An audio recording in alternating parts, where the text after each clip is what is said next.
guys, welcome to my channel. Don't forget to share, like, and subscribe.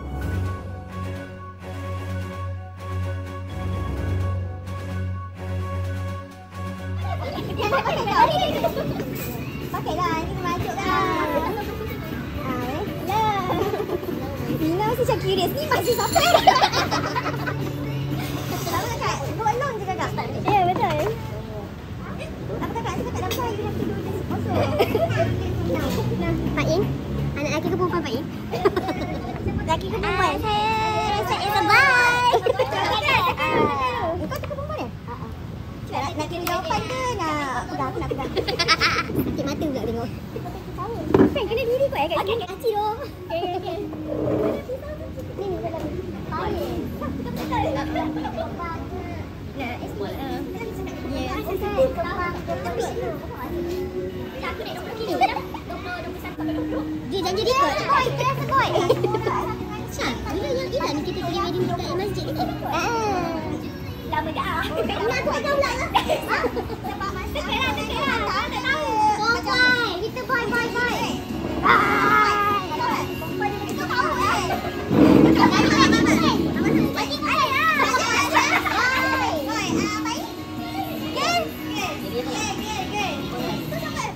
Saya buat boy. Pak In, boy kerja Pak In. Apa nak record? Bagi Pak In. Yeah, sorry, this is not your. Oh, okay.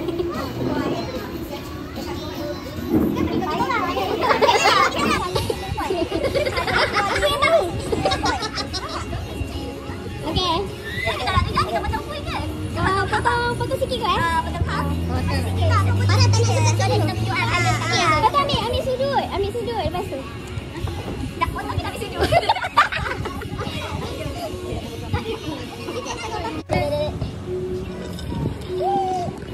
Nah, lagi mobile.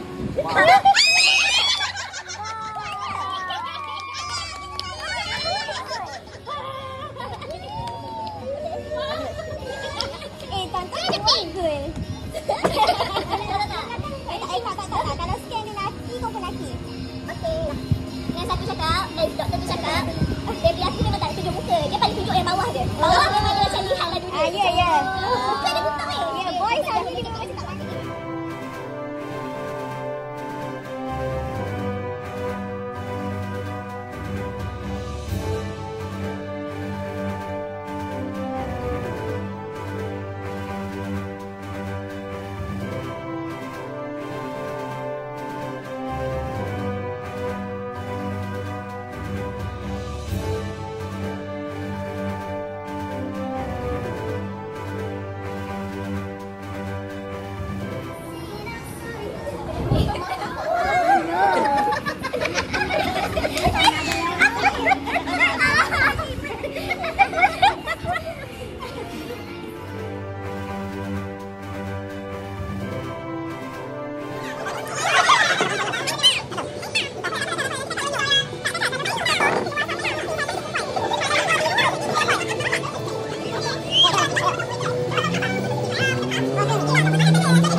Guys, don't forget to like, share, and subscribe. Bye.